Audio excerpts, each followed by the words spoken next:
empezaría por dar las gracias, por supuesto, a todos los que se han conectado y por recordarles que tienen la posibilidad de formular preguntas al hilo de las intervenciones que se vayan produciendo a través del chat, y que además nuestra intención es, en caso de que veamos que hay preguntas que se piden con micrófono o que hay algún comentario que resulta de interés y que puede ser positivo el que se dé intervención directa a la persona que lo ha planteado, pues que así se haga para que pueda profundizar en la aportación que haya hecho por la vía del chat. En mi papel aquí es absolutamente secundario. Quiere decirse que, aunque me ha presentado María, como siempre cariñosísima, en mi función de presidente del Centro de Mediación Empresarial de Madrid, soy en cierta medida anfitriona también de este webinar. Y quiero agradecer al Centro de Estudios de la Cámara de Comercio que haya tomado con ISDE la iniciativa de organizar esta masterclass, porque en estos tiempos de confinamiento, en que todos somos conscientes de los conflictos que se pueden estar fraguando y de los problemas que aunque procuran en los medios de comunicación pasar de puntillas, sabemos que se están produciendo en el ámbito familiar que hoy vamos a tratar, o en el ámbito bancario que hoy vamos a tratar, y en general en el ámbito social, económico, empresarial. El poder hablar de mediación como método alternativo de resolución de conflictos creo que es una buena cosa, y es una buena cosa porque si siempre es un método al que yo he prestado especial atención y me ha parecido que podía ser una vía eficaz para resolución de problemas, en estos días es, además de eficaz, absolutamente necesario. Después de la crisis que estamos viviendo y de las consecuencias que va a tener, vamos a tener una crisis jurisdiccional importante por el atasco que se va a producir de aluvión de asuntos en los tribunales. Y el optar por este tipo de vías va a ser sin duda una cuestión que es importante que todos valoremos, y para poder valorarla es importante conocerlos y conocerlos con cierto detalle. Quiero agradecer tanto a Jorge como a Eduardo que den esta masterclass, y se va a desarrollar, si me lo permiten, en 3 bloques. Uno primero de introducción de lo que es la mediación más general, que correrá a cargo de Jorge. A continuación, Eduardo hará una exposición respecto de lo que es la mediación en el ámbito bancario, y cerraremos de nuevo con Jorge en lo que se refiere a mediación en el ámbito familiar. Dado que van a ser 3 bloques, como digo, sí que sería bueno que si hay preguntas que se refieren a cada uno de ellos, que podamos realizarlas antes de pasar al siguiente bloque, para que no se nos acumule el trabajo al final en lo que se refiere a intervenciones del público. Y sin más, y habiendo dado las gracias a todos, Jorge, te paso los trastos. Creo que tienes que compartir una presentación que Sí. quizá María tiene que autorizarte ahora el compartir la pantalla. Pues vamos a ver.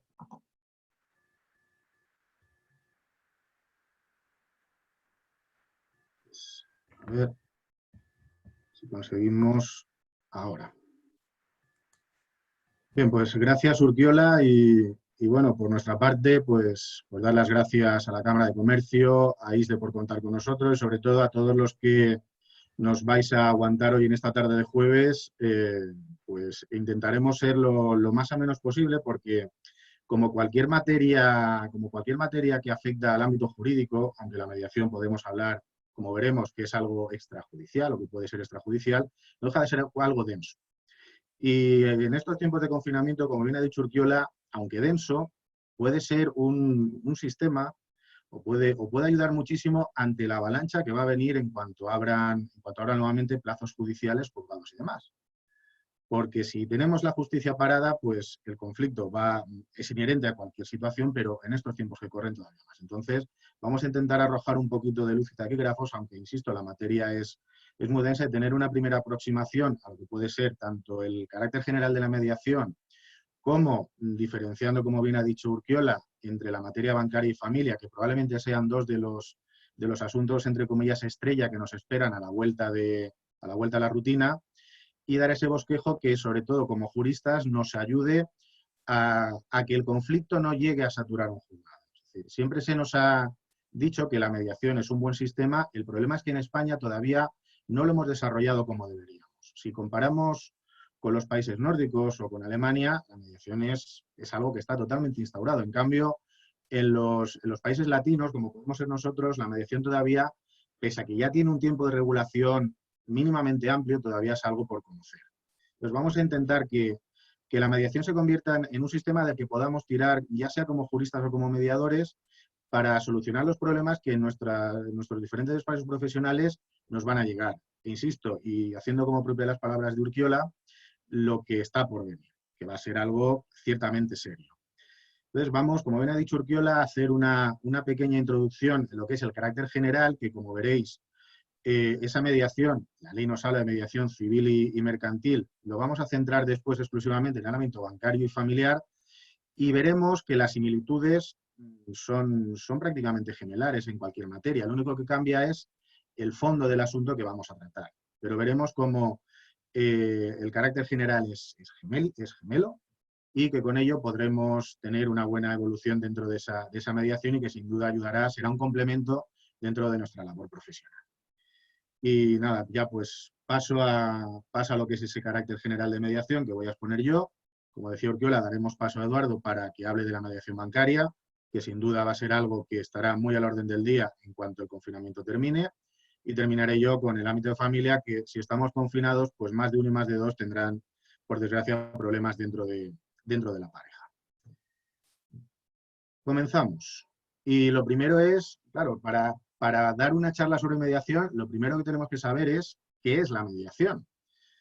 Muchas veces nos suena de oídas, pero no alcanzamos a tener una definición como tal. Y aunque pudiera ser algo aparentemente sencillo, tenemos que necesariamente irnos a una norma. En este caso es la Ley 5/2012 de mediación civil y mercantil. Y aquí es donde tenemos una definición de mediación a lo mejor un poco difusa, pero que nos ayuda a entender. Mediación, medio de solución de controversias en el que dos o más partes alcanzan por sí mismas un acuerdo con la intervención de un mediador.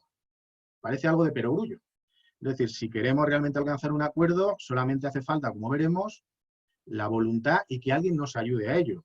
Como veremos, el mediador no tiene una facultad impositiva, sino que nos va a guiar, pero es alguien necesario, porque nosotros seguramente, y ahora me retrotraigo a lo que es mi materia, la materia de familia, probablemente si estamos en medio del conflicto familiar no seamos capaces de ver con claridad cuáles son los problemas que tenemos o queramos imponer nuestra pretensión. Por tanto, el mediador es el que nos va a ayudar dentro de ese proceso de intentar el acuerdo a limar asperezas y a resolver nuestra controversia, o al menos intentarlo.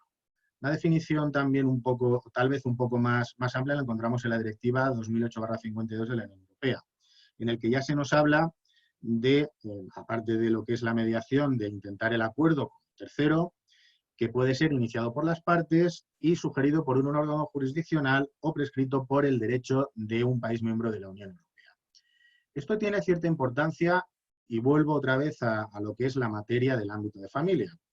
De un tiempo a esta parte, aproximadamente los últimos 5 o 6 años, al menos en los juzgados de Madrid, en muchos de los asuntos se deriva a una sesión informativa de mediación intrajudicial que ofrecen los propios centros de atención a la familia. El problema radica en que, por el propio carácter de mediación, voluntario, etcétera, rara vez asisten las partes.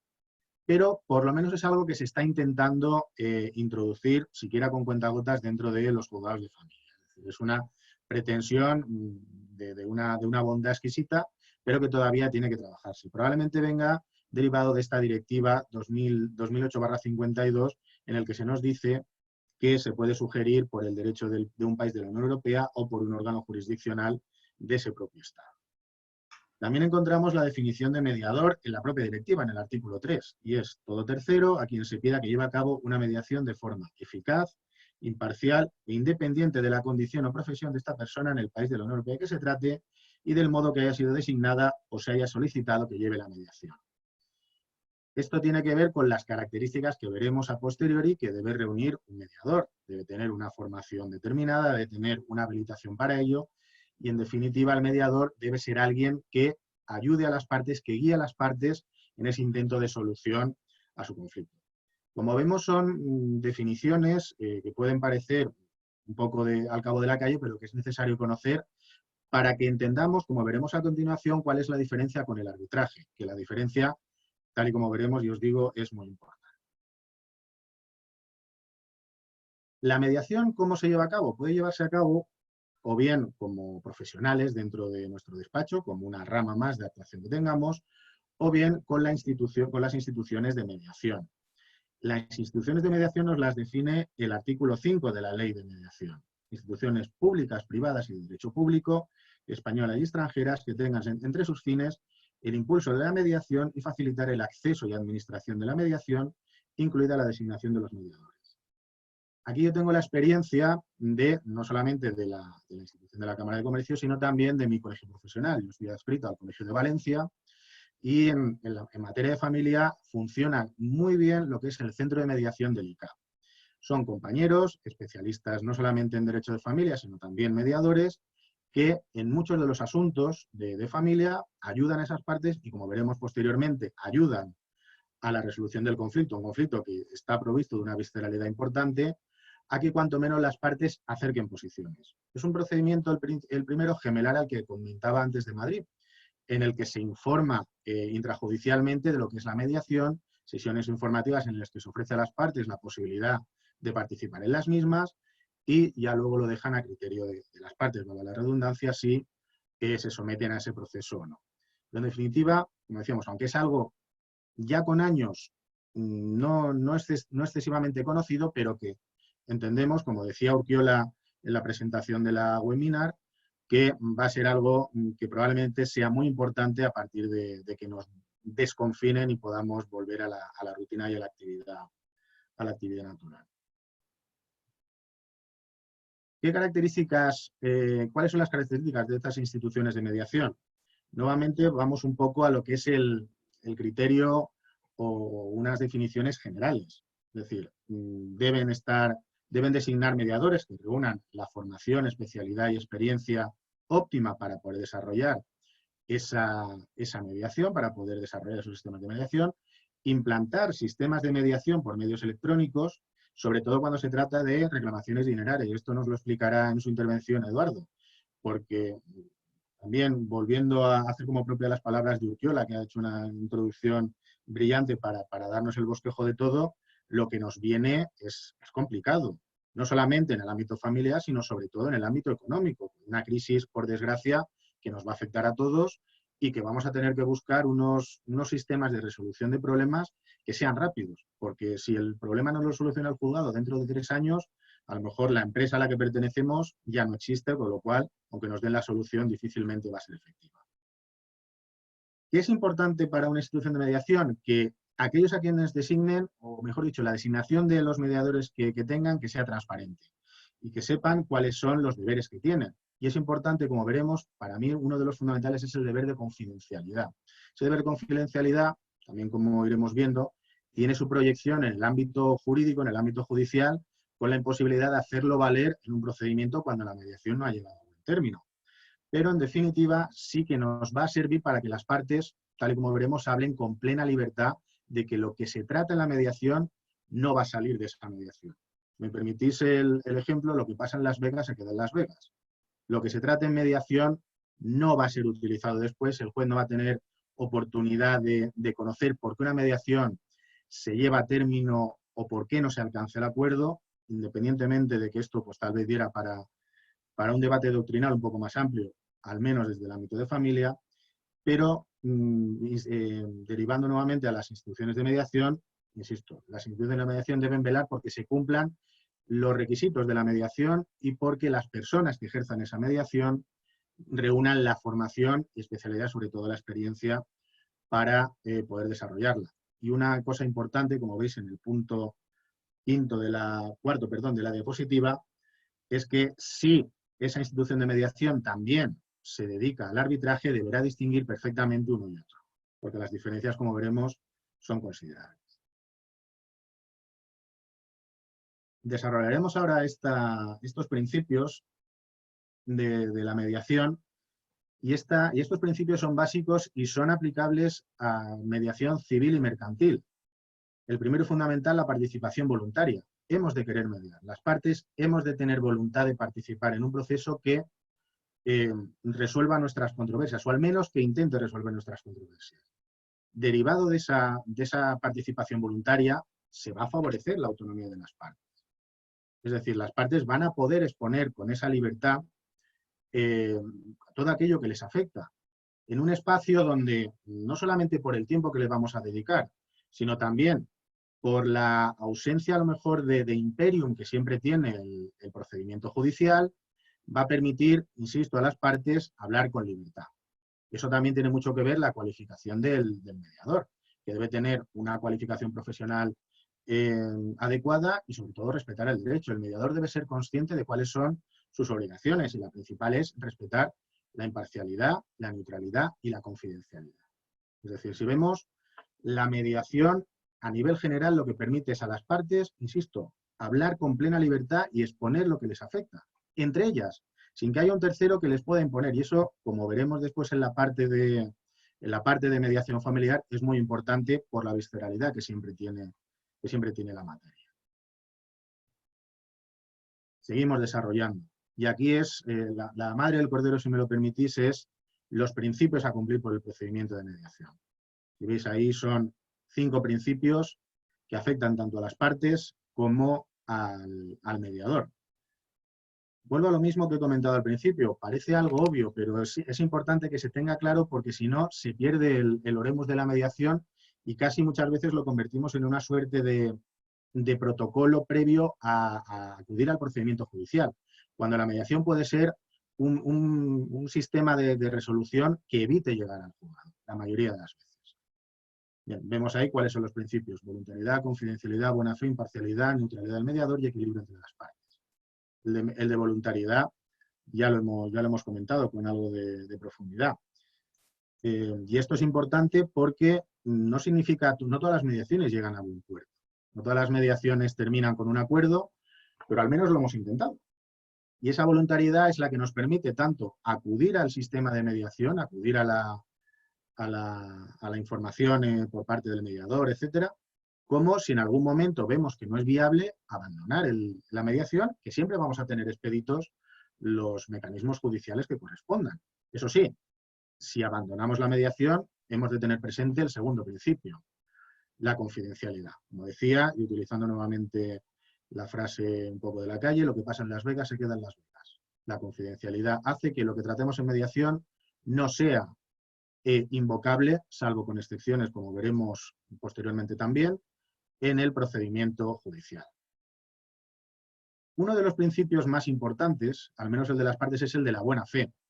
¿Por qué? Pues porque nos ayuda a mostrarnos en un espacio, digamos, carente de litigiosidad, o al menos todavía no hemos llegado a la litigiosidad, nos permite dialogar, intercambiar información, mostrar nuestro parecer. En definitiva, lo que hacemos es poner boca arriba nuestras cartas y nuestras pretensiones, igual que lo hace la otra parte. En juzgados es muy habitual aquello de las partidas de póker, de mostrar información de una manera, intentar colar pruebas de otra, siempre dentro de la legalidad, pero en momentos procesales diferentes, buscando, en definitiva, arrimar el ascua a nuestra sardina. En la mediación no, tenemos que ir a calzón quitado y mostrando todo lo que pretendemos, porque si no es imposible alcanzar una. La buena fe es fundamental entre las partes. Si no hay buena fe, la mediación nunca va a tener éxito. Y ya afectando a los mediadores, como decíamos, la imparcialidad y la neutralidad.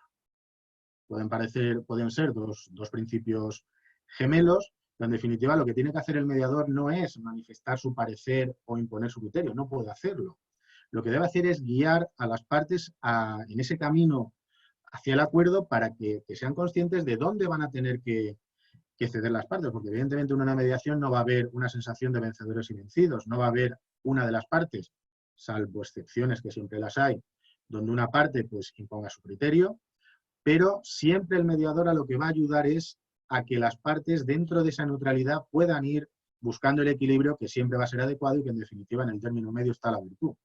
Va a ser como van a llegar. Y eso enlaza con el último principio del equilibrio entre las partes. Necesariamente en una negociación ambas partes van a tener que ceder parte de sus pretensiones si lo que quieren es llevar a buen puerto. Y como veremos, las ventajas de la mediación respecto al procedimiento judicial, si siempre son grandes, imaginemos ahora, insisto, con los tiempos que nos va a tocar vivir. Importante, diferencias entre arbitraje y mediación. Aquí hemos tenido una rata por procesos arbitrarios que no arbitrales, pero bueno, lo entenderéis seguro. Bien, ¿cuál es la diferencia? Mediación, el propio nombre lo indica, mediación, medio, arbitraje, árbitro, hay un árbitro que decide. En la mediación las partes vamos a elegir. Las partes elegimos someternos al procedimiento de mediación y elegimos el mediador, es decir, vamos a elegir al tercero que nos va a guiar. En el arbitraje también podemos elegir al árbitro, pero el árbitro nos va a imponer una decisión, nos va a imponer un criterio, con lo cual es una suerte de actividad jurisdiccional solamente que dentro de un procedimiento de arbitraje. Como vemos ahí,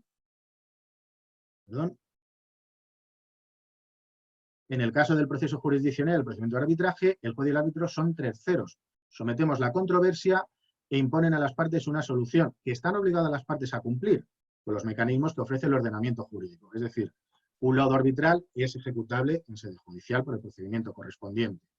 En cambio, desde el punto de vista de la mediación, las partes están en igualdad, eligen al mediador y someten su controversia entre ellas. Es decir, nadie les impone, son ellos los que alcanzan la decisión. Y es muy importante esa diferencia, porque un arbitraje termina siendo una suerte de procedimiento judicial, solamente que elegimos al tercero que nos va a resolver la controversia. Y no tiene nada que ver con la mediación. Es muy importante esta diferencia.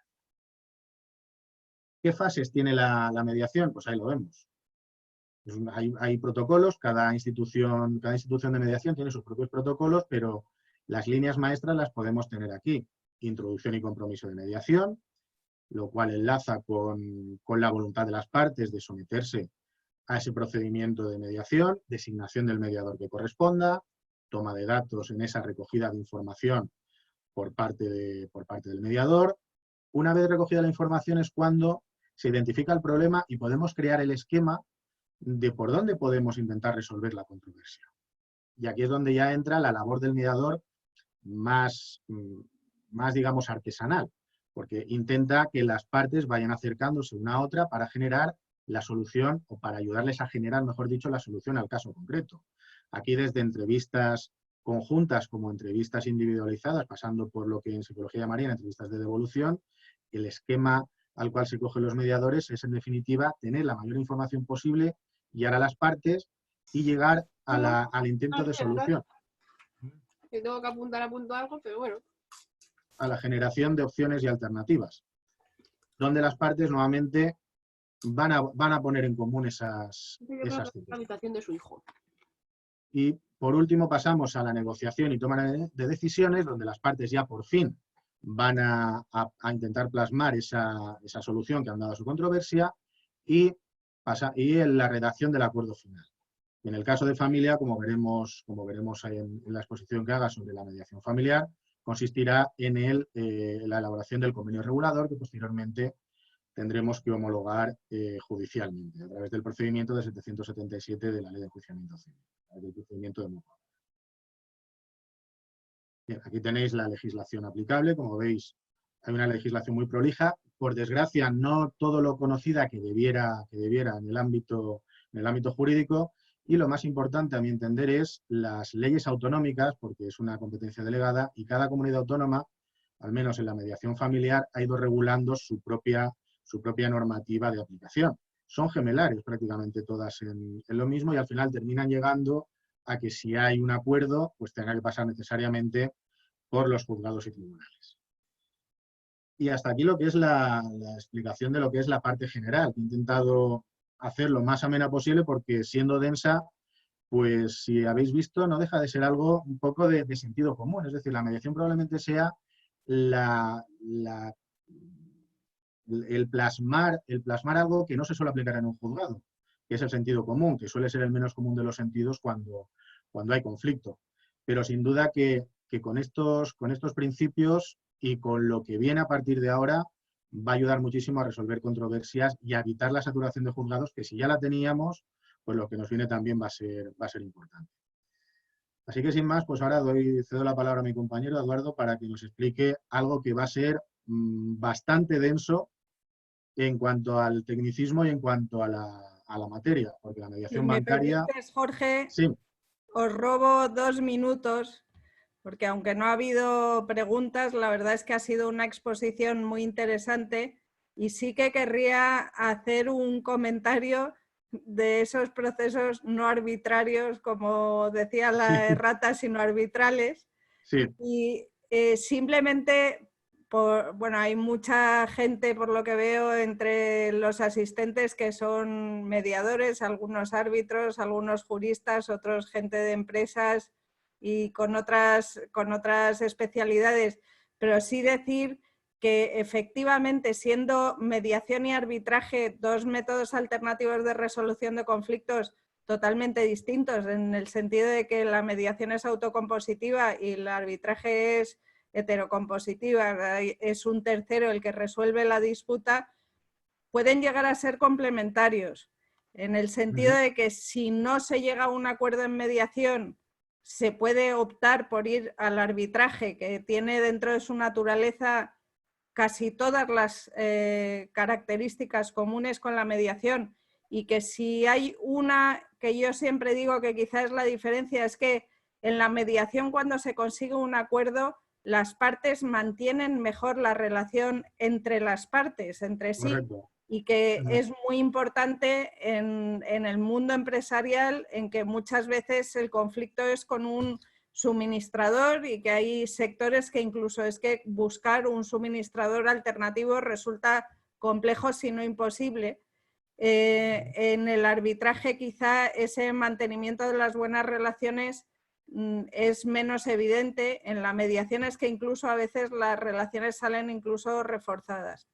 Y simplemente por hacer ese añadido, también en un proceso de arbitraje hay veces en que se abren ventanas para la mediación y que se busca esa oportunidad cuando las partes ya en la confrontación saben cuáles son sus planteamientos y tienen claro cuáles son las pretensiones de la otra parte, incluso ya ha hecho una evaluación en cierto sentido de cuáles sus probabilidades de éxito.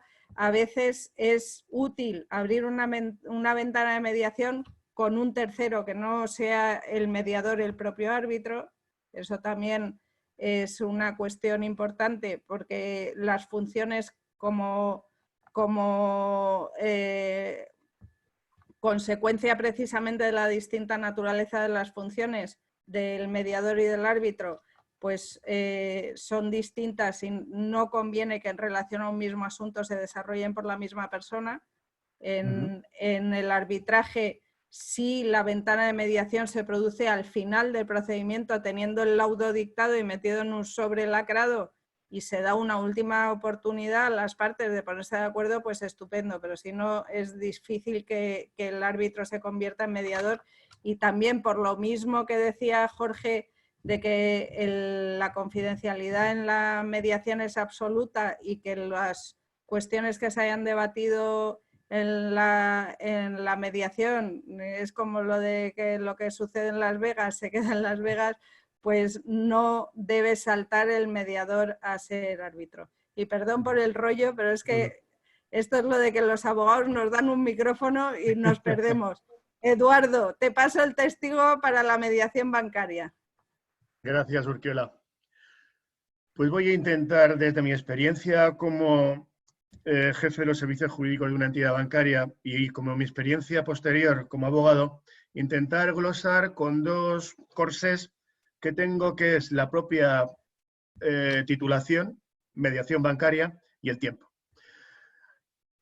Con estos dos courses voy a intentar desarrollar algo tan delicado y que va a ser una de las estrellas que puede suplir la imposibilidad de los juzgados de absorber todas las reclamaciones que se van a realizar posteriormente al desconfinamiento, si es que en algún momento podemos llegar a salir de nuestro encierro.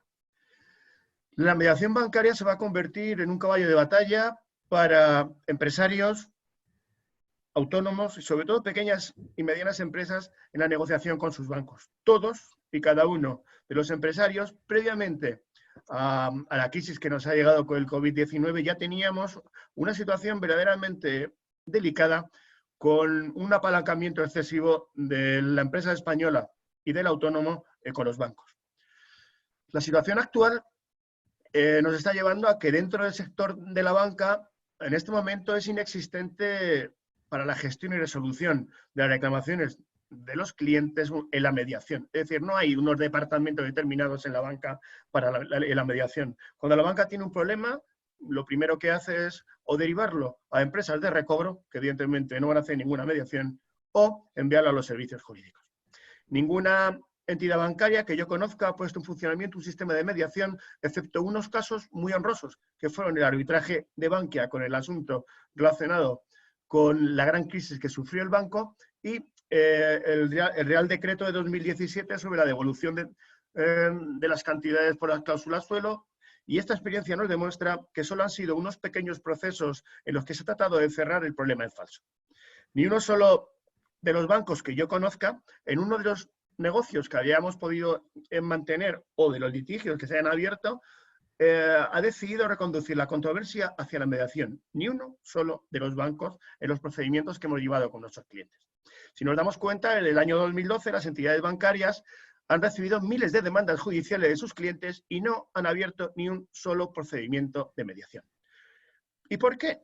No sé. Los bancos no reaccionan a las condenas sistemáticas que se vienen recibiendo por parte de los tribunales, las cuales le deberían hacer recapacitar a los bancos. Pues aún así, a tenor de la lentitud de los juzgados, les permite tener a los bancos el dinero durante muchísimo tiempo y es una solución mucho mejor para sus cuentas de resultados que devolvérsela al cliente. Si el procedimiento dura 3 o 4 años y tiene que devolver el porcentaje asimilado o el equivalente a una cláusula suelo, es mucho mejor que el procedimiento llegue a audiencia provincial e incluso al Tribunal Supremo antes que llegara a un acuerdo con el cliente que haría que el banco se tuviera que desprender de 20 o 30.000 euros. A su vez, hay un problema que acompaña al problema que hemos expuesto de los bancos, que es la propia sociedad, los propios clientes de los despachos, no conoce la mediación como una alternativa efectiva para resolver sus problemas.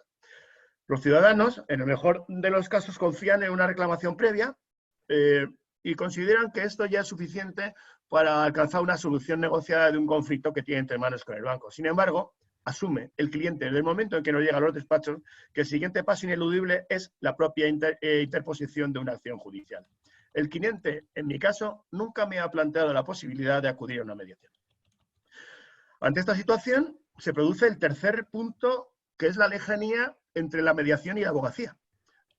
La mediación no es un mecanismo para la estrategia habitual de un procedimiento judicial y, en consecuencia, no es un mecanismo que esté relacionado con los despachos de abogados. Su uso sigue siendo marginal a la hora de plantear la resolución de un conflicto con el propio cliente y, además, no hay costas, lo que conlleva que muchísimos abogados prefieran desviar el asunto a un procedimiento judicial que intentar llegar a la mediación. Y, como ha dicho antes el Oyola, incluso al arbitraje. Las resoluciones de los tribunales son coercitivas y esa es una gran ventaja para los despachos de abogados y para los clientes, que la mediación en sí misma deja mucho que desear en la parte del secretismo de sus gestiones y en el caso de llegar a un acuerdo de su propio incumplimiento. El incumplimiento de la mediación conlleva una vuelta a los tribunales. Por lo tanto, ¿qué sucede? Muchos clientes y muchos despachos de abogados prefieren directamente al cliente que tentar a la suerte de acudir a una mediación y tener que volver al procedimiento judicial a resolver la situación. Hay unas soluciones que se podrían dar para implantar la mediación bancaria en estos momentos, que sería hacer conocer la existencia y las ventajas a particulares, empresas, bancos y sobre todo a los profesionales, superar los sobrecostes que genera la resolución de determinadas controversias al tener que nombrar un mediador que hay que pagar, la falta de fuerza ejecutiva de los acuerdos alcanzados, que sería necesario la ley de mediación modificarla, y el caso de incumplimiento de acuerdos alcanzados hay que acudir a los tribunales con una necesidad de que el órgano judicial y el notario comprueben que los acuerdos no son contrarios a derecho. En consecuencia, cualquier acuerdo que se tornara como efectivo entre las partes, nos podríamos encontrar con que en una posterioridad los tribunales lo echan a patas. Hay unas situaciones que son elementales en este momento y que se nos van a dar como consecuencia de la crisis que se avecina. He intentado clasificarlas como situaciones en las que el mediador va a intervenir posiblemente en elemento sustantivo y sustancial con la mediación bancaria. Los conflictos surgidos en el seno de una relación jurídica del préstamo entre acreedores y deudor siempre se va a ceñir a una discusión de los préstamos hipotecarios o prendas o concretamente operaciones de renting y leasing, sobre todo de los centros productivos. El mediador va a intervenir en conflictos surgidos en el incumplimiento de obligaciones dinerarias, sobre todo por parte del cliente con impago de deuda y crédito, no solo personas físicas sino jurídicas. El mediador le va a tocar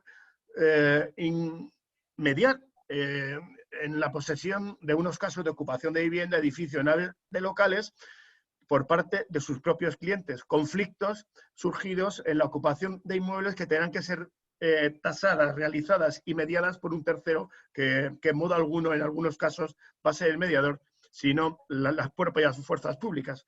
El mediador va a tener que acompañar a los servicios sociales en conflictos surgidos entre una entidad bancaria y un usuario ante la proximidad de las fechas de lanzamiento. Y sobre todo, van a surgir entre el banco y el cliente conflictos provenientes de quejas planteadas a partir de ahora por instituciones bancarias que no han podido dar respuesta a una escalada en conflictos que pueden ser propiciadas por una gran presión social, como puede ser la paralización de obras de cooperativas y constructoras o promotoras de vivienda que con el COVID-19 se han quedado absolutamente interrumpidas, no pudiendo entregar a los compradores las viviendas. En consecuencia, el mediador va a tener una gran función entre las constructoras, las cooperativas y los bancos para poder llegar a la consecución de un objetivo por todas las partes.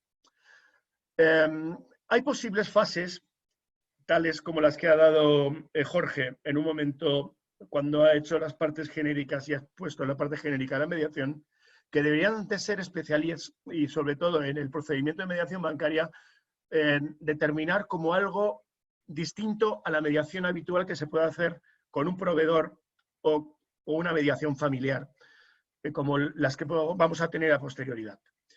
Las buenas prácticas son la reestructuración de la deuda, la quita, la dación y el pago y el alquiler social, con una atención al ciudadano que se va a producir como consecuencia de la Ley 1/2013 del Código de Buenas Prácticas Bancarias y, sobre todo, la negociación con el banco por medio de este código al que algunos bancos se adhirieron y en este momento va a ser estrella, porque la caducidad de los acuerdos a los que se llegaron desde que se promulgó este Real Decreto de 2013 tiene como caducidad mayo del 2020 y en consecuencia a tener del decreto de interrupción de plazos y procedimientos judiciales habrá que ampliar aquellos pactos a los que ha llegado por parte de los bancos con el Código de Buenas Prácticas Bancarias.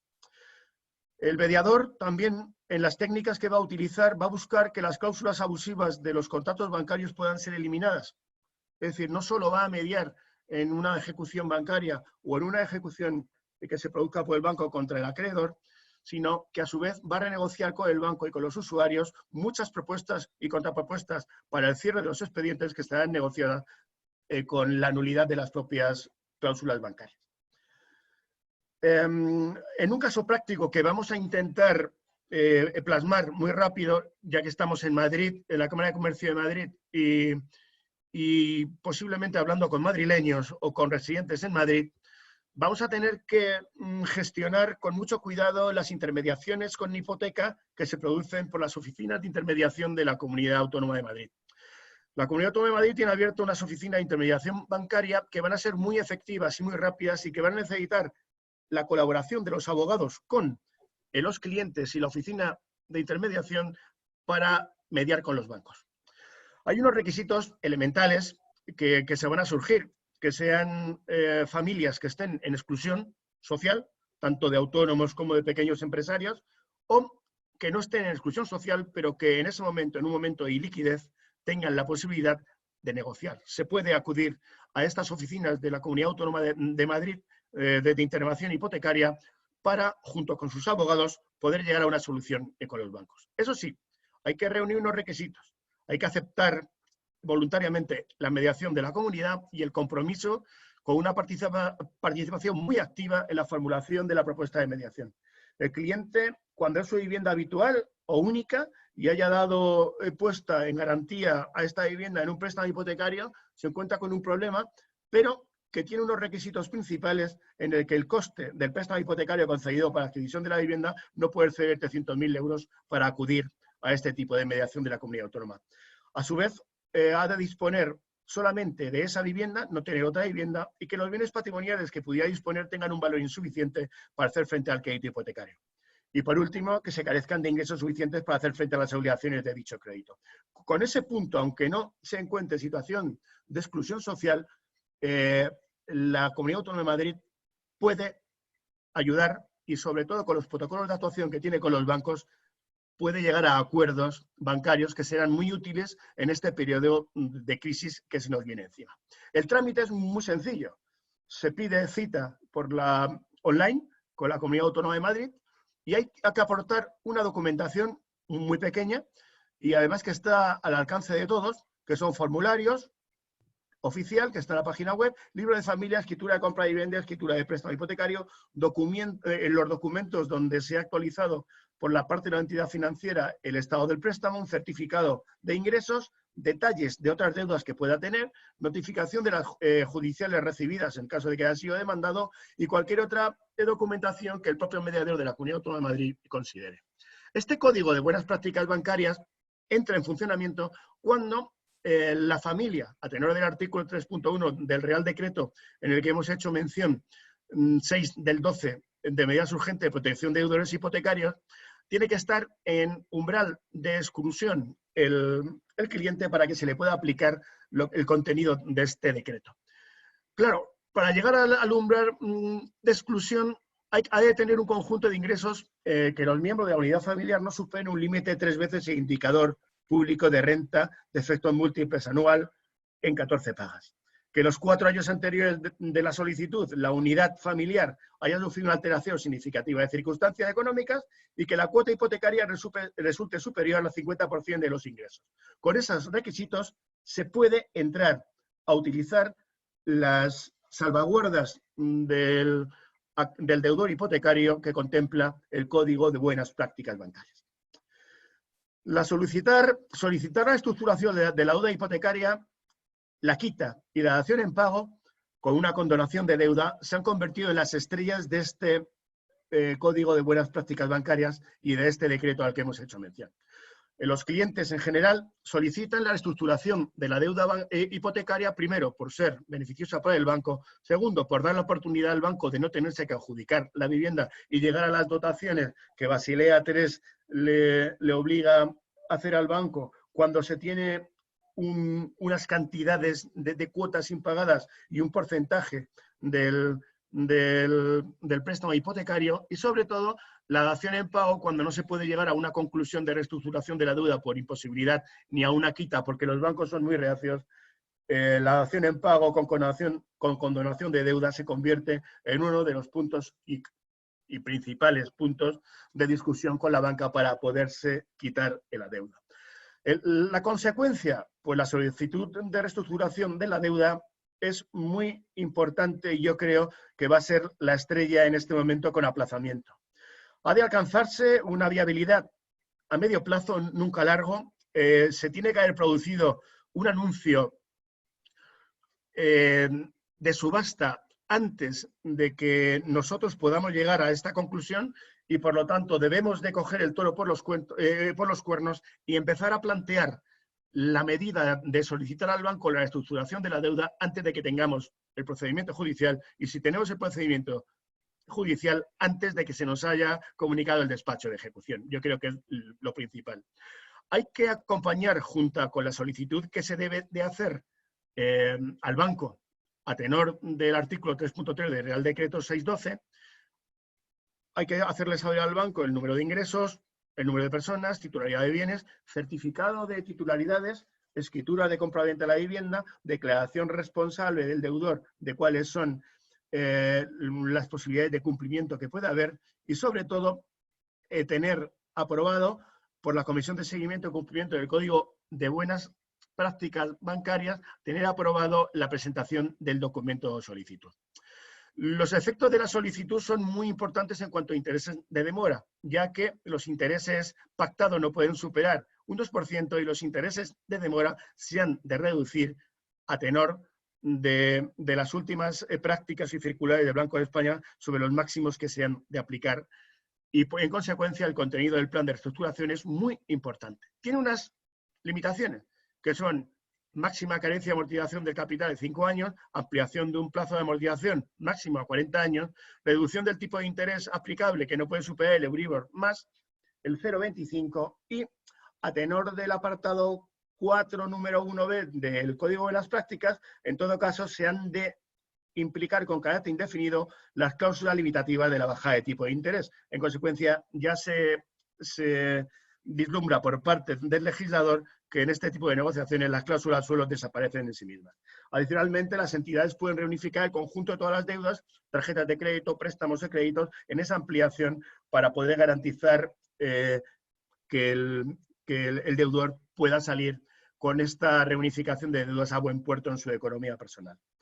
Eso sí, no conlleva costes de compensación de amortización anticipada del préstamo en caso de que se solicite los 10 años posteriores a la aprobación del plan de reestructuración. La respuesta de la entidad bancaria suele ser que sí, en el caso de reestructuración. En muy difíciles casos que yo he visto que han sido de un paro continuado o de una imposibilidad de seguir con el negocio, se ha denegado, y en caso de que se deniegue, solo le queda al acreedor solicitar la quita. La quita de capital pendiente de amortización, que a mi modo de ver yo nunca lo he visto, y una vez que lo hemos planteado ha sido denegado por el banco. En consecuencia, la considero prácticamente inédita. Los requisitos para pedir la quita son aún más duros que los de una reestructuración. Tienen que estar los deudores situados en el umbral de la exclusión, que el conjunto de los miembros de la unidad familiar carezca de otros bienes o derechos patrimoniales, que se trate de un crédito o préstamo garantizado con hipoteca que recaiga sobre la única vivienda propiedad del deudor, que se trate de un crédito de préstamo que carezca de otras garantías reales o personales. Esta quita, en sí misma, tiene unos límites, que es la reducción máxima del 25%, una reducción equivalente a la diferencia entre el capital amortizado y el que guarde con el total del capital prestado la misma proporción que el número de cuotas satisfechas por el deudor sobre el total de las debidas, la reducción equivalente a la mitad de diferencia existente entre el valor real de la vivienda y el valor que resulte de sustraer el valor inicial, la tasación de 2 veces la diferencia con el préstamo concedido, y puede ser solicitado por deudores que se encuentre en procedimiento de ejecución hipotecaria en el que se haya producido el anuncio de subasta, a diferencia del caso anterior de reestructuración, que no se podía llegar a reestructurar si ya habían comunicado o ya había tenido una situación de desalojo. En este caso se plantea posteriormente. También es muy difícil que yo haya visto un caso, excepto uno que pudimos ver en un acto con el Banco Popular, luego posteriormente Santander, no lo he visto aplicado. La determinación de la quita al tener garantizado el banco el 100% del préstamo. Y por último, la dación en pago de la vivienda, que eso es muy habitual y se suele ir acompañada a una solicitud de condonación de deuda. Estas situaciones, que vamos a resumir por las circunstancias del tiempo, la dación en pago a tenor del artículo número 3, puntos A, B, y C y D del Código de las Prácticas Bancarias, tiene que ser determinada 12 meses desde la solicitud de la reestructuración, la entidad estará obligada a aceptar la entrega del bien hipotecario, la dación en pago supondrá la cancelación total de la deuda garantizada y el deudor, si lo solicita, podrá permanecer dentro de la vivienda 2 años en concepto de arrendatario, satisfaciendo una renta anual del 3% del importe total de la deuda en el momento de la dación, y durante ese tiempo la renta devengará un 10% de demora del 10% en caso de impago. Muy pocas entidades se han volcado en este asunto, excepto honrosas excepciones como es CaixaBank o el Banco de Santander, en el que han cedido una parte de sus bienes que tenían adjudicados no productivos, los han cedido para este tipo de préstamos. A su vez, hay unos grandes beneficios sobre los fiadores que afectan, aun siendo solidarios. El pacto con el acreedor y el deudor conlleva que el fiador solidario deja de responder de la deuda, y los beneficios fiscales son muy amplios, porque el impuesto a acción jurídico documentado estaría exento, las escrituras de formalización prácticamente igual, el impuesto municipal de incremento sobre el valor de terreno y naturaleza urbana también, exención en impuesto de renta a las personas físicas como ganancia patrimonial y una bonificación del 50% de los derechos arancelarios, notariales y registrales derivados de la cancelación de la propia hipoteca. Por último, vamos a ir a la ejecución hipotecaria, en el que no ha habido posibilidad de llegar a una negociación, que ya se ha presentado la ejecución y llega el momento del desahucio. Solo quedan 3 puntos: suspender el lanzamiento de la vivienda, el alquiler social y la entrega pacífica de la vivienda con condonación de deuda. No me voy a extender en esta parte por la propia lógica de la suspensión del lanzamiento, y que está concretamente no solo afecta a la voluntad del banco, sino también a la del procedimiento judicial, en este caso del letrado de la Administración de Justicia. Por último, el alquiler social de aquel que va a ser desahuciado y es comunicado en el momento en que la comisión judicial le hace llegar la ejecución y el lanzamiento. El cliente, el ocupante, puede solicitar el alquiler social justamente a la comisión judicial y pedir que el fondo social de viviendas que puede tener el banco le adjudique, a tenor del decreto 2712 de 15 de noviembre, una vivienda durante un periodo de tiempo por medio del cual podrá habitar con su familia, e incluso podrá pedir que la vivienda que ha perdido se le pueda ceder para poder habitar durante el periodo en el que el banco tenga determinado, porque cada banco tiene determinado una duración anual, que suele ser de 5 años. Se suele pedir 6 meses antes de la suspensión del lanzamiento, y sobre todo hay una entrega pacífica de vivienda y condonación de deuda. El banco se suele portar, y en esta situación extrema se suele condonar la deuda que queda pendiente después de la ejecución. La finalización del proceso de mediación bancaria es lógico. Hay 2 puntos: si se alcanza o no se alcanza el acuerdo. La solución en caso de acuerdos sociales ya las hemos hecho saber: son reestructuración, quita, dación en pago con alquiler social, bonificación o rebaja del tipo de interés y dación para pago de la deuda que no extingue la totalidad de la deuda. Es la suspensión del lanzamiento, el alquiler social, la entrega pacífica y la condonación de la deuda y la compraventa del bien o quita son los puntos marginales a los que en algunos momentos se llega, pero no siempre, y no es pacífica entre los distintos bancos y los departamentos de recuperación de los bancos llegar a estas conclusiones. La solución en caso de no haber acuerdo es la más dura. El deudor no suele aportar documentación al mediador, pide la apertura de expediente de mediación, pero luego no aporta. Se cierra y es desahuciado. La propuesta que solicita el deudor a veces es inviable y no se puede plantear por parte del mediador al banco. El deudor está ilocalizable. En una gran parte de las situaciones sucede que el deudor está ilocalizable y no se puede ni cerrar ni abrir el expediente de mediación. La entidad financiera no media una gran parte de las situaciones cuando el propio gestor bancario sabe que su cliente no va a poder cumplir. Y a su vez son cada vez más las entidades que reconocen la función del mediador como un elemento esencial en la negociación con el deudor hipotecario, sobre todo si está relacionado con la Comunidad Autónoma de Madrid, al que le da a esas oficinas cierta importancia en la negociación. Hay otras misiones del mediador, como dijimos al principio. Cuando el mediador apertura un expediente, se da cuenta que hay cláusulas que son abusivas en los contratos. Y solicita del banco que previamente a la negociación suprima como punto principal y como parte de buena fe al comienzo de la mediación las cláusulas bancarias a efecto de reducir incluso la deuda del cliente. El concepto de cláusula abusiva viene determinado en el artículo 3 de la Directiva Europea 93/13 del 95 y el artículo 82 del texto refundido de la Ley General de Defensa de Consumidores y Usuarios.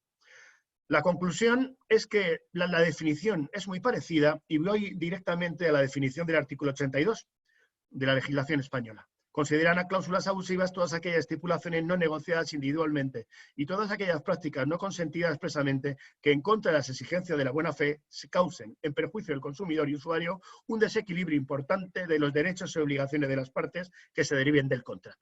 ¿Qué quiere decir? Que una gran parte del caballo de batalla que van a tener nuestros clientes va a ser comenzar la negociación o la mediación con el banco una vez que se aperturen las negociaciones con el banco de la nulidad de las cláusulas que verdaderamente por el Tribunal Supremo y por el Tribunal Superior de Justicia de la Unión Europea se hayan determinado como nulas, a efectos de empezar la negociación con la rebaja de la cantidad adeudada. Esta definición que da el Tribunal Supremo, en el que nos dice que son condiciones generales predispuestas y destinadas a ser impuestas en contra de la exigencia de la buena fe, que crea un desequilibrio y que perjudica al consumidor y sobre todo la falta de transparencia en la inclusión de este tipo de cláusulas en los contratos nos van a llevar a la nulidad de la cláusula del contrato bancario y esa nulidad a una gran parte de la negociación que se nos viene encima, tanto de contratos que se realicen con tarjetas de crédito revolving, con créditos, con préstamos o microcréditos con tipo de interés abusivo y con operaciones hipotecarias que en el momento en que se concedieron se aplicaron cláusulas que incluían sobre todo la revisión de tipos de interés a IRPH o con cláusula suelo, que será muy útil para nuestro cliente negociar con el banco en global no solo una reestructuración de la deuda, sino una rebaja basada en ese tipo de cláusulas. Las cláusulas principales que discutimos son la suelo, vencimiento anticipado, intereses de demora, imposición de gastos e impuestos, cálculo de interés de 360 a 365 días, redondeo al alza, multidivisa, cláusula de renuncia al deudor a ser notificado por el acreedor, cláusula de comisiones abusivas, obligatoriedad de vincular seguros al contrato, introducción de cláusulas no pactadas. Como vemos, la negociación que vamos a tener los abogados con los bancos no solo va a ser de reestructuración de la deuda, de quita o de espera, sino incluso, como estoy diciendo, de nulidad de cláusulas, y es donde la mediación puede llevar a negociación muy importante y a grandes éxitos, porque el banco se dará cuenta que el cliente tiene una gran parte, o casi un 50% de la razón en buscar la mediación y casi un 50% en caso de que tuviera que ir a sede jurisdiccional. La mediación, para nosotros, los abogados, y sobre todo cuando yo estaba en la banca, volcaba en una gran parte, cuando no se llegaba a acuerdos, a concurso de acreedores. Actualmente, nuestra ley concursal 22/2003, de 9 de julio, marca, con unas modificaciones posteriores que ha habido con unos pequeños parches que se han puesto en la ley concursal, marca el nombramiento del mediador concursal y considero que es un punto muy importante que también va a ser un caballo de batalla para nuestros clientes, pequeñas, medianas empresas y sobre todo autónomos. La solicitud del mediador concursal es muy importante por parte del cliente. Y en la parte del artículo 5 bis de la ley concursal, en uno de los últimos parches que se puso, se instauró y se planteó para los clientes que fueran emprendedores la posibilidad que antes de iniciar el preconcurso o el propio concurso de acreedores y mediante un acta notarial se remitiera a todos los acreedores la posibilidad de llegar a un acuerdo extrajudicial de pago, lo que se llama AEP,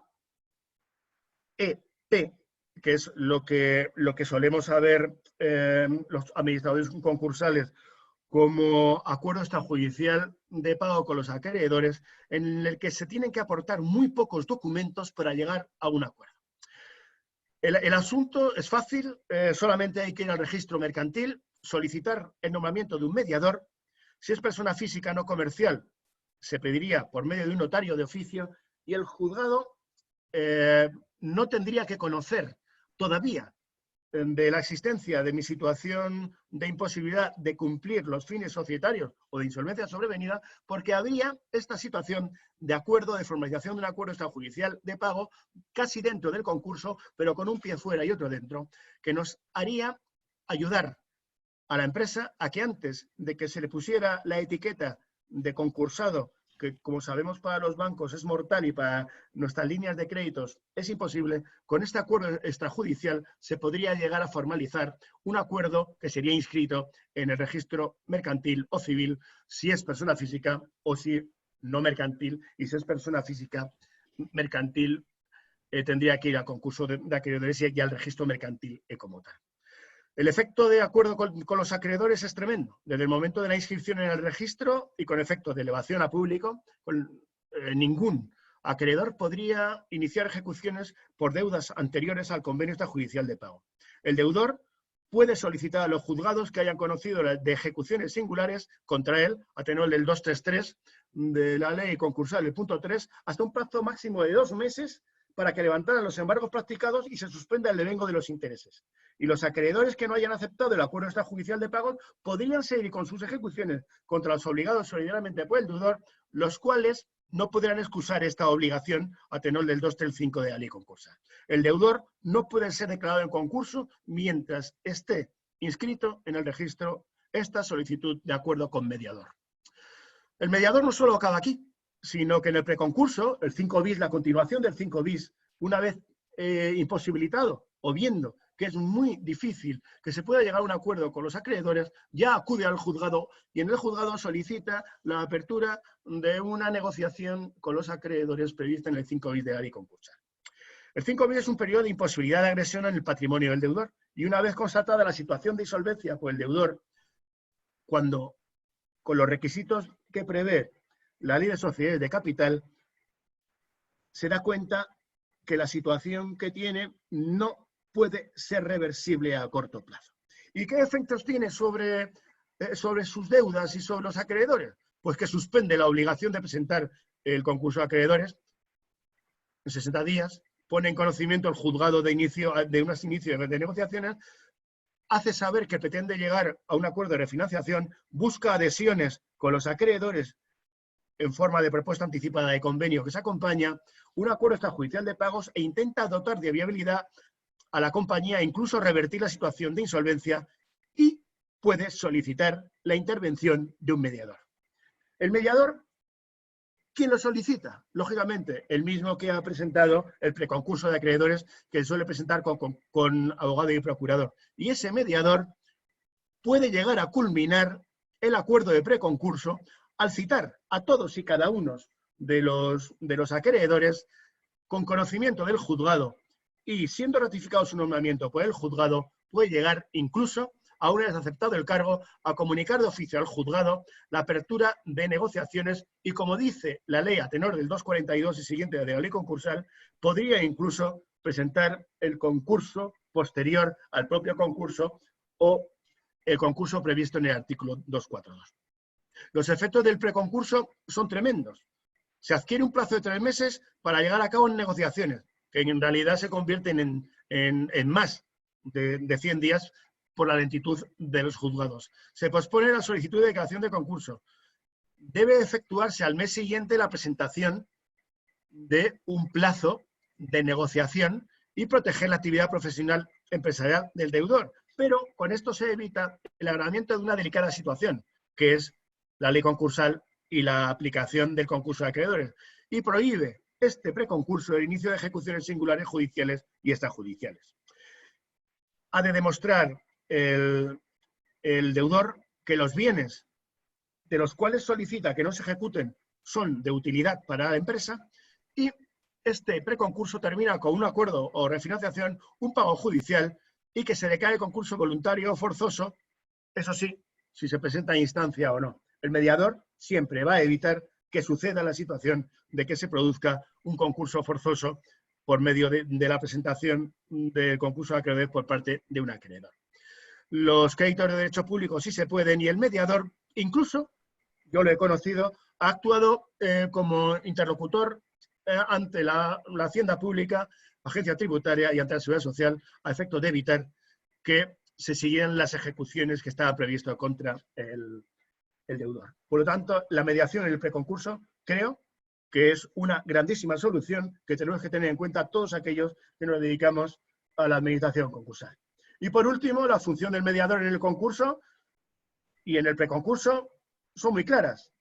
Recoge todos los datos de los créditos, requiere la documentación que precisa para entregar al juzgado, convoca al deudor y a sus acreedores a la reunión en un plazo de 30 días.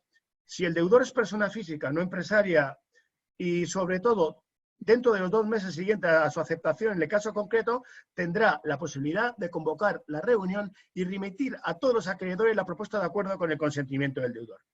La propuesta que va a hacer el mediador no podrá contener esperas de hasta 10 años, quitas sin límites, así como la cesión de bienes o derechos. Pero si es un empresario y es una persona jurídica, el deudor puede utilizar esta especie de conversión de la deuda en acciones y participaciones ayudado por el mediador concursal, que incluso podría participar en la escritura pública de ampliación de capital de la concursada como en caso de pago de préstamos e instrumentos financieros.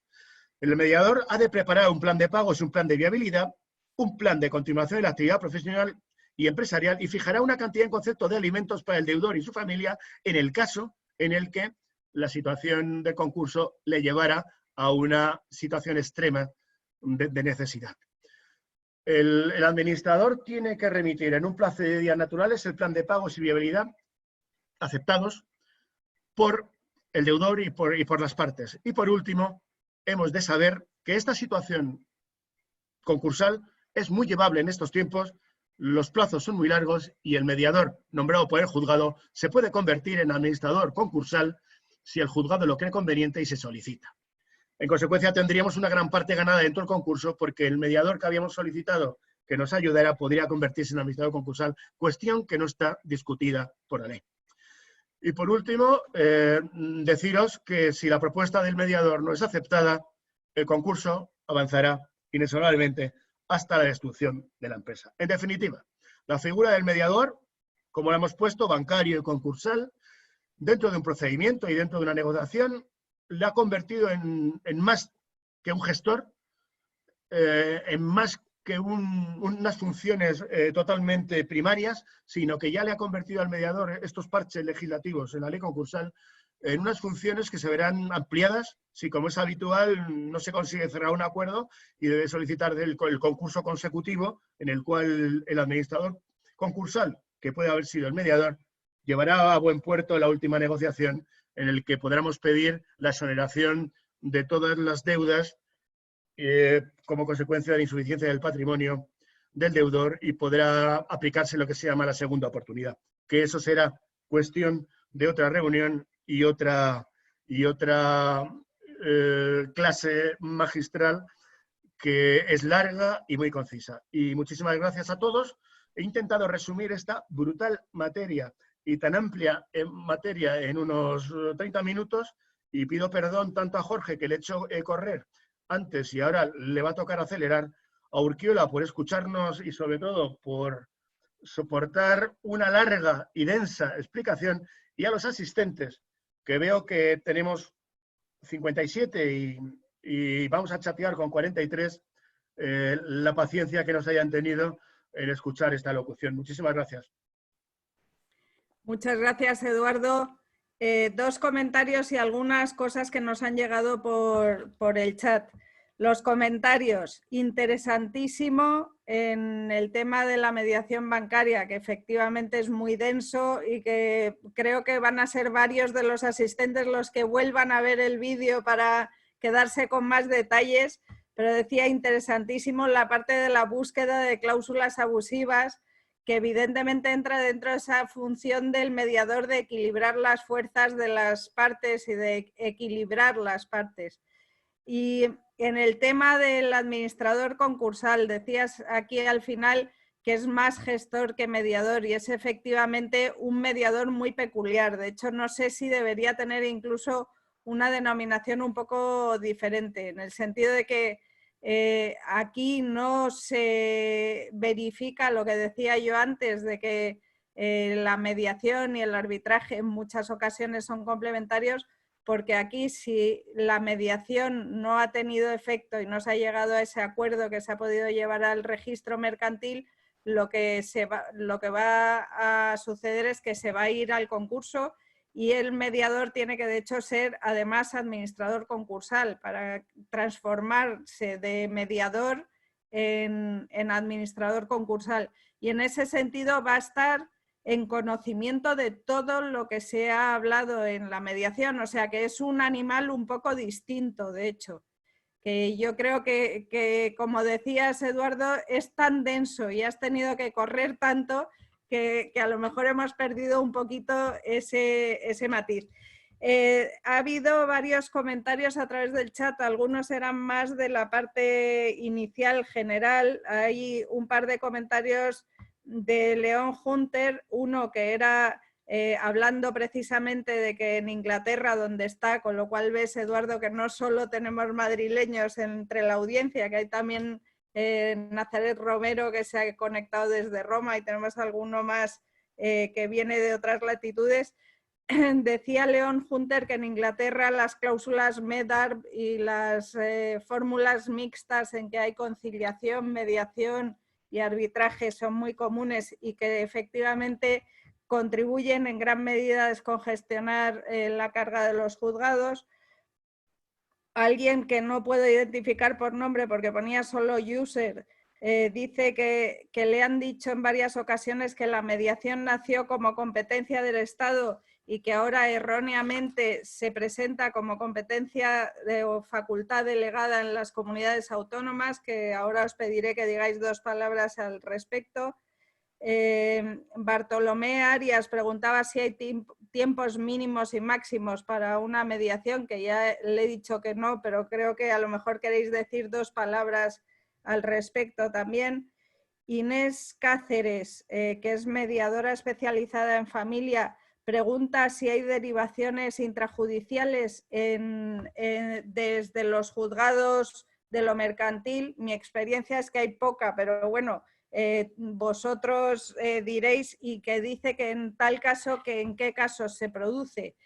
Y por último, y más relacionado con lo que era la materia que has presentado últimamente, Eduardo, una pregunta también de León Hunter, que aunque me sé la respuesta te traslado, que dice ¿cuántos deudores, que en realidad es cuántos acreedores son necesarios para que se vaya a la presentación de un concurso? Dice, o es por cantidad. Ahí os lo dejo y luego ya pasamos a Jorge para que nos hable de mediación familiar. Pues a ver cómo glosamos todas las preguntas. Si empezamos por Hunter, porque creo que ha sido el primero que ha hecho la pregunta haciéndonos saber cómo era la mediación en Inglaterra, pues hacerles saber que para presentar el concurso valdría un solo acreedor. Podría presentar el concurso si demuestra que la sociedad se encuentra en una situación de insolvencia sobrevenida o, curiosamente, si tiene deudas con la administración pública o con entidades públicas, como podría ser incluso el impago de un IBI. Por lo tanto, cualquiera puede presentar un concurso de acreedores si se dan los requisitos de la sociedad para poderlo ver. Con acudir al registro mercantil y pedir las cuentas anuales de los 3 últimos años de la sociedad y ahí ver la memoria y el balance, yo creo que es suficiente para saber si una sociedad se encuentra en una situación de insolvencia. Pero bueno, hay muchos modos de verlo y de hecho en el procedimiento concursal se puede oponer el propio deudor a ser tenido en concurso de acreedores. Sobre la otra pregunta que me habías realizado, si me las puedes relacionar de nuevo. Sí, en realidad... que estuviera relacionada con este asunto que no fuera de familia. La de Inés Cáceres, que pregunta si sabéis que haya derivaciones intrajudiciales de los juzgados mercantiles y en qué casos. Que yo sepa, no. Bueno, puede haber, pero Hasta donde yo sé, en Valladolid, por ejemplo, se producen, pero son pocas. En Madrid no tengo yo mucho a... En Madrid es imposible porque los legajos están por los suelos, atados con cuerdas. Entonces, no creo que nadie se ponga a revolverlos, porque incluso los empleados, algunos van con mascarillas para no tener herpes y ahora son unos adelantados a la situación que se nos viene encima, porque está lleno de todo tipo de enfermedades en los expedientes y ya había habido bastantes bajas por situaciones de ácaros, herpes y tal y cual de los expedientes concursales. Por lo tanto, seguro que en Madrid no hay ninguna interconexión. Podría haber, pero vamos, yo no la conozco y llevo bastantes concursos, ¿eh? Bueno, pues si te parece, Eduardo, le pasamos ya el testigo a Jorge para que nos hable de mediación familiar. Bien, pues vuelvo yo otra vez por aquí. Yo voy a dejarme de la técnica, porque después de oír bancario, pues podemos tener la cabeza un poco embotada. Entonces, yo voy a volcar en lo que es la mediación familiar mi experiencia tanto como mediador como abogado de familia, porque si algo tenemos los matrimonialistas es que nos dicen que somos una rara avis dentro de todo el mundo jurídico, porque es una rama que no es únicamente derecho, es decir, es una rama donde muchas veces los sentimientos y emociones no dejan ver a las partes la necesidad de alcanzar el acuerdo y lleva auténticos dramas, tanto lo personal como lo patrimonial, como sin duda en lo judicial. Y voy a intentar eso, porque jurídicamente, casi con la exposición general que hemos hecho y siguiendo un poco al hilo de la técnica de Eduardo, pues prácticamente tendríamos lo que es la mediación familiar, pero me gustaría sobre todo enfocarla desde un punto de vista un poco más visceral, humano, o incluso alejándome de la técnica jurídica que, insisto, la tenemos los matrimonialistas. El previo, como estáis viendo, lo que es la legislación que se aplica en materia de mediación, nos volvemos a ir a la celebérrima 5/2012, la modificación del Código Civil, pero sobre todo y fundamentalmente las leyes autonómicas. Había una pregunta, Urquiola, hace un momento de esa delegación de competencias hacia las comunidades autónomas y efectivamente aquí vemos que muy prolijamente cada comunidad, prácticamente cada comunidad autónoma ha elaborado su propia ley de mediación. Hay una especialidad como puede ser la de Navarra, donde entra ya con temas de violencia de género, pero en definitiva se está intentando regular esa mediación familiar que ahora, como decía al principio de la exposición, en la parte general, pues yo creo que va a ayudar mucho a descongestionar los juzgados, ojo, siempre y cuando las partes quieran. Aquí es el porqué de la importancia de la mediación familiar. Insisto, parto de la base de que todos ya hemos conocido en qué consiste la mediación, cuáles son las circunstancias que la ilustran, cuáles son las características, qué requisitos técnicos debe reunir un mediador. Y aquí es un poco lo que cuando viene una pareja a intentar a nuestro despacho a informarse sobre la mediación, es lo que nosotros le transmitimos a la hora de esa importancia de la mediación y en qué les puede ayudar.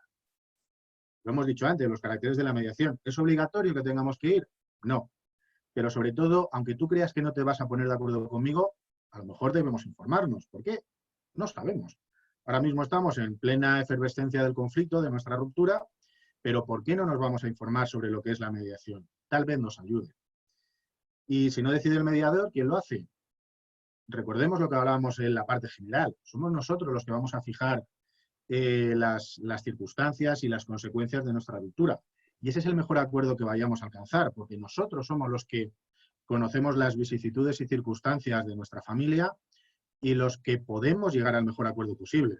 Siempre se ha dicho en derecho que es mejor un mal acuerdo un buen pleito, pero es que si somos capaces de ese acuerdo alcanzarlo entre los dos, y ahora mismo estamos, insisto, quebrando una familia, pues probablemente los efectos sean menos negativos. Las ventajas, las que estamos viendo, ¿qué ventajas tiene la mediación? ¿Qué le transmitimos nosotros a la gente que viene a informarse? Que aunque estemos en una disputa, estamos protegiendo nuestra relación y nos ayuda de una forma rápida y económica, es decir, reducimos los costes, como veremos después. Pero sobre todo estamos protegiendo a los niños, que ellos no tienen culpa de nada. ¿Qué culpa van a tener nuestros hijos de que nosotros no seamos capaces de solucionar nuestras diferencias para mantener la familia unida? Pues vamos a intentarlo, vamos a acudir a la mediación, vamos a fijar nosotros las consecuencias de nuestra ruptura, y eso nos evitará sobre todo dos cosas: un enfrentamiento casi perenne y sobre todo protegerá nuestro bolsillo. ¿Por qué? Porque no vamos a tener la sensación de vencedores y vencidos. Y efectivamente, probablemente a lo largo de nuestra vida, sobre todo mientras que los niños sean menores de edad, siempre van a surgir discrepancias, pero es que el conflicto, la discrepancia es inherente a cualquier ruptura.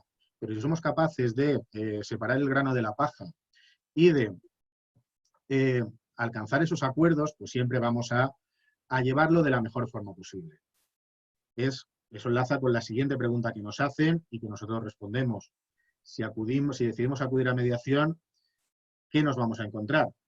Es un poco redundante, pero la posibilidad de alcanzar los acuerdos sin acudir a un tercero, como es un juez. Al tercero acudiremos para que avale nuestros acuerdos, porque la eficacia erga omnes que debe tener nuestro acuerdo de mediación debe pasar necesariamente por la homologación judicial del 777 de la LEC.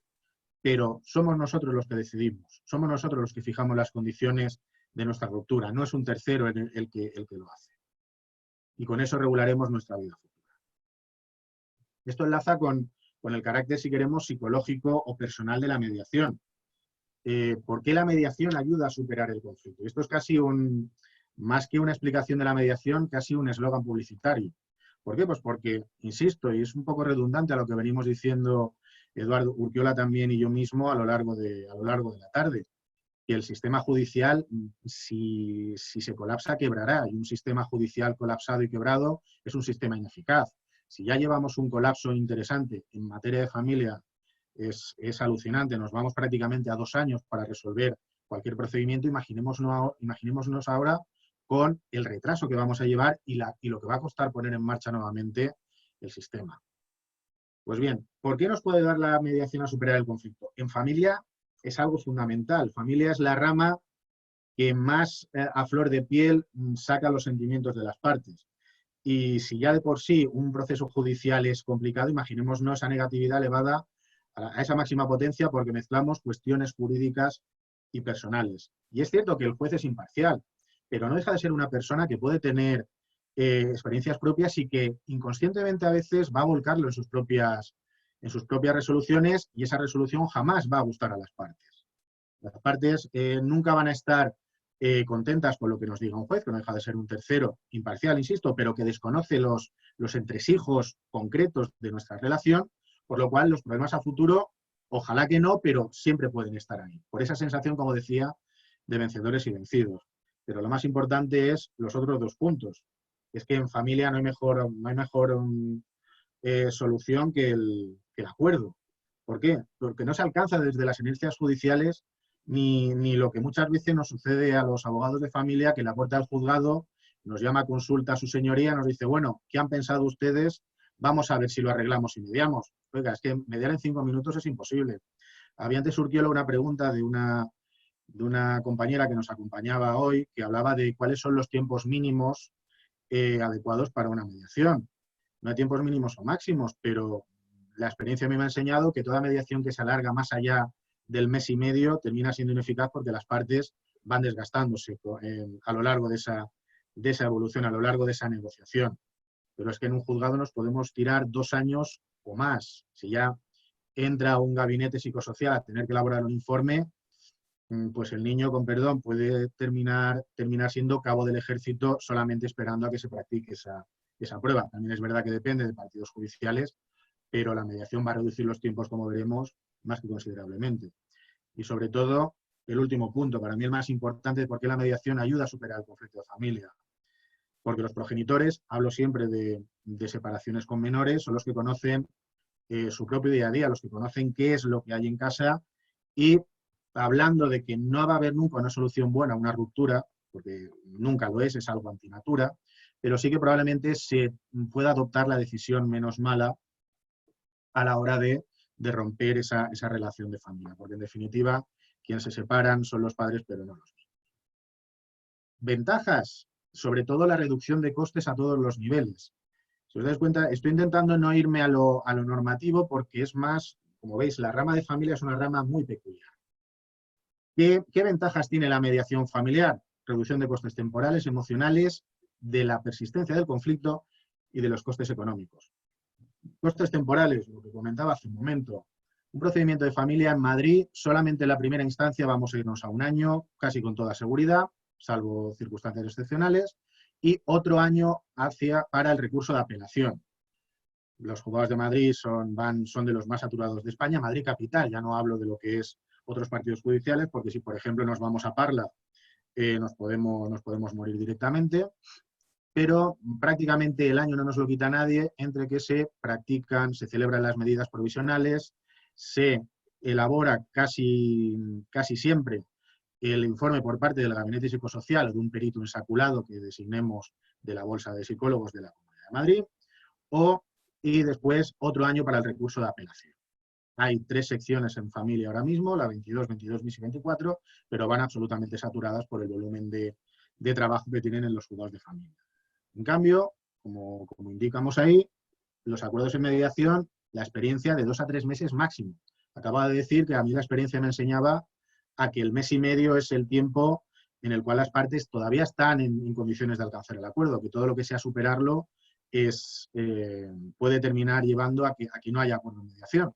Pero si vemos entre 24 y 3 meses máximo, pues evidentemente la reducción del coste temporal es tremendo. Y eso enlaza con la reducción de los costes emocionales. A más tiempo estemos en el conflicto, más posibilidad de que emocionalmente nos supere ese conflicto. Por tanto, es fundamental en familia poner de manera civilizada fin a nuestra controversia, porque no nos va a generar desasosiego y ello nos va a permitir rehacernos, y sobre todo que los niños, que son las auténticas víctimas de cualquier ruptura, pues noten lo mínimo posible ese conflicto en el que estamos.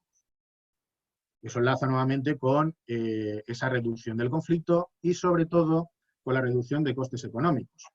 ¿Por qué? Pues porque acudir a un procedimiento de mediación, mejor dicho, cuando ya hemos terminado con todas esas fases de la mediación, recopilación de datos, puesta en común, alcanzar acuerdos, redacción del convenio regulador, ese acuerdo de mediación transmutado en convenio regulador nos permite acudir con una única defensa, es decir, con un único letrado y un único procurador, y eso puede reducir los costes como poco en un 30% de lo que, si no más, de lo que es un procedimiento de familia.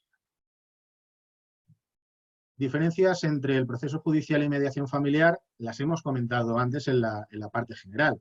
Esa formalidad, ese rigorismo que tiene el procedimiento judicial frente a la informalidad, entre comillas, de la mediación, por esa participación de las partes que pueden moldear la evolución de la mediación a su necesidad. La autoridad frente a la voluntariedad, también lo hemos comentado antes, esa idea de imperium del juez, de alguien que va a impartir justicia frente a lo que nosotros podamos fijar entre nosotros con la ayuda de ese mediador, es decir, decidimos las partes frente a la decisión judicial que haya, que enlaza también con ese tercero decisor que es el juez frente al comunicador que es el mediador. Muy importante esa confidencialidad de la que hablábamos antes en materia de familia, donde la reserva de intimidad nos va a permitir hablar con más libertad que no dentro de un procedimiento judicial donde aunque tengamos que dar luz y taquígrafos, pues siempre existe la tentación de esas verdades disimuladas para que no se nos utilicen en contra. Y en definitiva, esa mediación familiar, insisto, con las circunstancias que la ilustran, de esa visceralidad de la que llevo hablando todo el rato, pues sin duda que nos va a permitir llegar a ese consenso sin sentirnos ahogados por los plazos judiciales y sobre todo por ese imperio que siempre manifiesta. Lo importante, ¿qué materias se pueden tratar en una mediación familiar? Pues como vemos, prácticamente todo lo que engloba el derecho de familia. Y lo fundamental y en lo que más proyección tiene la mediación familiar es en lo que tiene que ver con cuestiones de menores, patria potestad o de custodia, visitas, etc. En definitiva, es donde podemos dedicar más tiempo, porque ya no es que regulemos en mediación, intentemos regular en mediación nuestra vida futura. Es que normalmente llevamos mochila, una mochila, 2 mochilas, 3 mochilas, la que sea, en forma de niños. Entonces, decidir frente a ellos requiere cierto tiempo, pero a la vez requiere ser claros a la hora de esa exposición. Eso es lo que podemos regular. En definitiva, todas las materias de derecho imperativo, de jus cogens, que nos permitiría un procedimiento judicial. También podemos regular lo concerniente a la extinción de nuestro patrimonio común, ya sea extinción de una comunidad de bienes o la liquidación de nuestro régimen económico matrimonial, si es que estamos casados. Los conflictos también en materia de filiación-adopción. En definitiva, como vemos en la diapositiva, controversias de responsabilidad parental, alimentos entre parientes, conflictos de cooperación internacional, etcétera, etcétera. Es decir, no me quiero extender mucho por el tiempo y para no aburrir, pero en definitiva podemos tratar en la mediación familiar todo aquello que afecte al derecho familiar, con una única limitación, que lo que pactemos, como luego tendremos que darle formato de convenio regulador, que no sea contrario al orden. Es un poco redundante.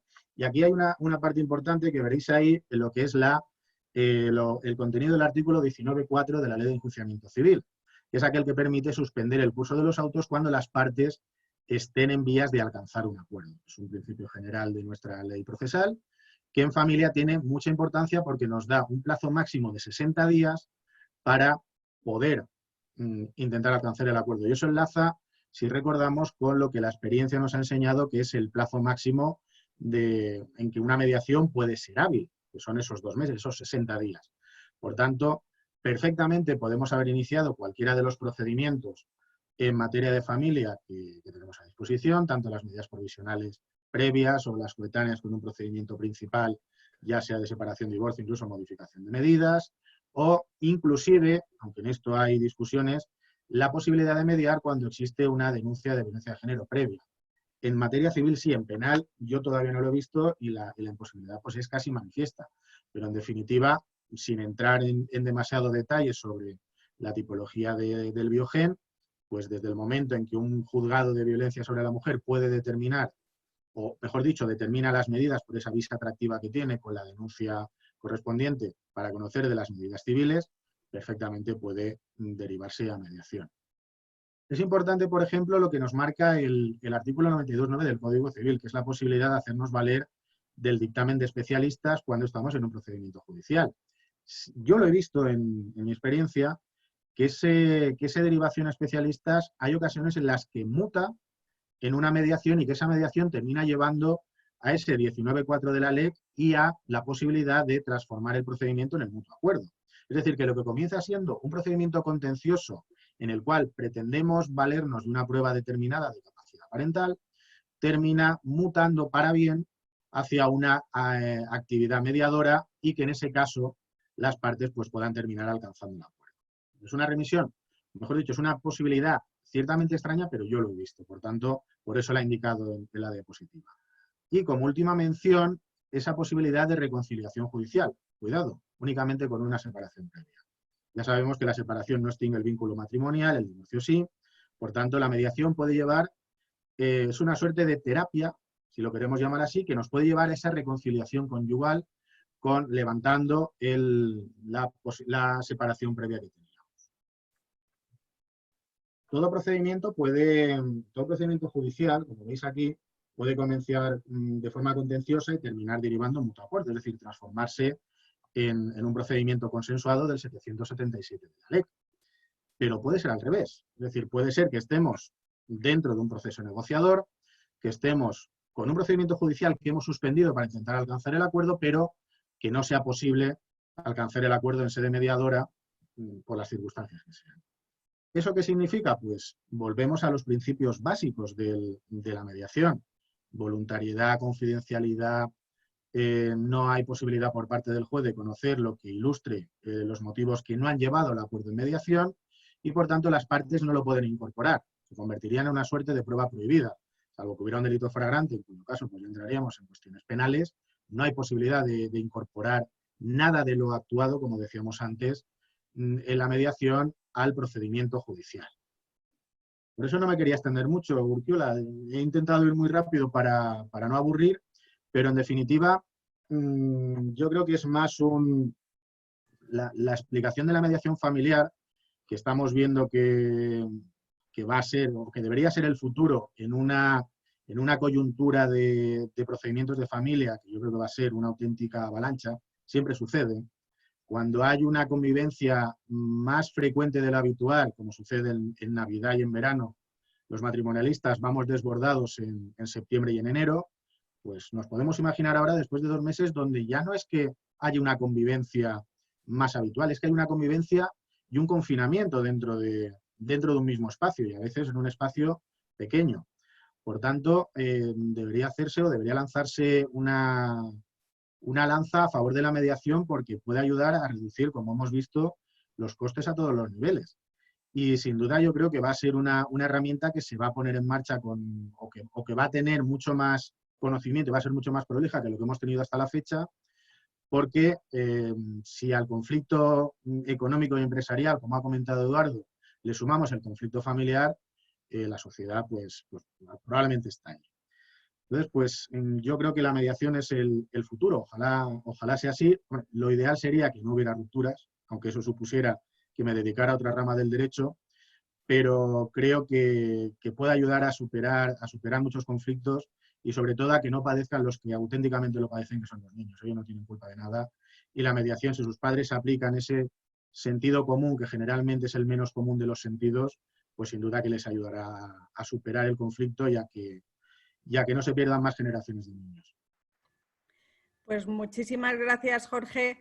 La verdad es que el tema de la mediación en general y los dos aspectos que habéis seleccionado para esta masterclass dan para mucho más que hora y media y a la vista está. Y de hecho teníamos a Olga Ramos que preguntaba específicamente por la mediación en un ámbito muy concreto de la familia, que es en la sucesión en las empresas familiares, pero eso será objeto de otro webinar sin lugar a dudas. Yo lo que creo es que desde luego ha sido una sesión muy útil, que ha permitido un acercamiento a lo que es la mediación en general y a dos aspectos que a todos nos son muy cercanos, porque ¿quién no tiene algún tipo de relación con un banco? Y todos tenemos relaciones familiares, con lo cual a todos nos son próximas estos aspectos. Y si me permitís, aunque sé que, como decía antes, muchos de los asistentes son mediadores o están familiarizados con este mundo, para aquellos que no lo están, la utilidad de la mediación creo que resulta muy evidente cuando te cuentan la historia de la naranja, de esas dos personas que queriendo hacer una receta de cocina se encuentran con que hay una única naranja y las dos necesitaban una naranja. Pero lo que hay que preguntarse es ¿para qué quiere cada uno esa naranja? El uno quería hacer pato a la naranja y necesitaba el zumo, y el otro quería hacer un bizcocho y necesitaba la ralladura de la cáscara.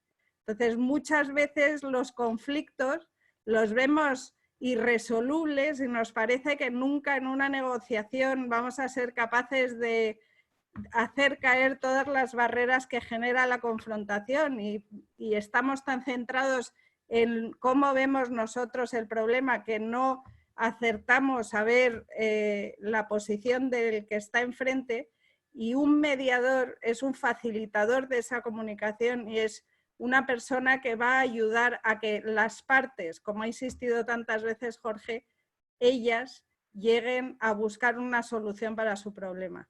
Millones de gracias. Gracias, María, por haberme invitado a participar en esta sesión, y te devuelvo el testigo para que cierres la sesión. Pues muchas gracias. La verdad es que, mirad, yo soy psicóloga y justo al final, cuando me estaba especializando, que me especialicé en empresariales, pues tuve una asignatura que fue mediación, una de las asignaturas en la que saqué más nota de toda la carrera porque me apasionaba. Y ahora cuando contabas el caso de la naranja, justamente mi profesor, que él es el director del máster de recursos humanos que tenemos en la Cámara, nos contaba de igual manera el caso de la naranja, y la verdad es que me ha traído muy buenos recuerdos. Muchas gracias, Eduardo, Jorge, ha sido un placer escucharos. La verdad es que la que se nos viene encima va a ser muy gorda. De hecho, ya se está hablando de todos los matrimonios pues, que en estos días de confinamiento y las 24 horas juntos, pues han descubierto cosas que a lo mejor no eran tan evidentes en otras situaciones. Y es verdad que yo creo que pasar antes por una mediación siempre tienes una oportunidad para no tirar la toalla, ¿no? En un proyecto tan importante en la vida de dos personas como es el matrimonio. Y sobre todo ya cuando hay hijos, ¿no? Que bueno, pues hay muchas cosas que se pueden perder o ganar. Entonces, excelente también la parte bancaria. Yo esa parte, la verdad es que no la conocía muy bien y me he enterado, con lo cual estaba a la mano de cualquiera de los que hemos sido asistentes. Y Urquiola, ¿qué voy a decirte? Encantada de haberte tenido aquí con nosotros como presidenta del Centro de Mediación de Madrid. Y gracias a todos los participantes que nos habéis acompañado. Comentaros que en el mes de octubre, Cámara de Comercio, el Centro de Formación y ISDE lanzamos un programa de experto en mediación en asuntos civiles y mercantiles, justamente el día 23, y os informaremos de ellos a través del correo electrónico, donde os enviaremos presentación y el enlace por si queréis repasar esta webinar tan interesante. Muchas gracias a los tres, un placer, y cuando queráis, pues esta es vuestra casa. Muchas gracias, gracias Eduardo, gracias Jorge y gracias María por acogernos. Gracias bueno, a vosotros. buenas tardes. Adiós. Chao, adiós.